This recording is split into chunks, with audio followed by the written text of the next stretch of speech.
High বন্ধুরা, আজকে আমি আপনাদেরকে একটা ভালো জিনিস দেখাবো, দারুণ জিনিসটা হচ্ছে আপনারা নিশ্চয়ই দেখে এসেছেন যে পেপারের উপর আমরা সকলেই আর্ট করি, বিভিন্ন নকশা করি, ঠিক আছে। আজকে আমার মেয়ে গ্রিন লিফের উপর কিভাবে একটা নকশা করা হয় সেটাই দেখাবো। আপনারা দেখুন আমার মেয়ে কত সুন্দর করে এই জিনিসগুলো করছে। আমার তো খুব ভালো লাগে, আশা করি আপনাদেরও ভালো লাগবে। আমার মেয়েকে আশীর্বাদ করবেন।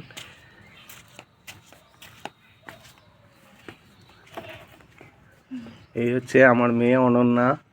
দেখুন দেখুন বন্ধুরা, আমার মেয়ে কত সুন্দর আর্টটা করেছে। আশা করি আপনাদের ভালো লাগবে। আরও ভিডিও দেবো আমি, সেইখানে আমার মেয়ের সব ড্রয়িংগুলো আমি দেখাবো। পেপার ওয়ার্কও থাকবে, আরও অনেক কিছু চমক রইল। আসছি বন্ধুরা, বাই।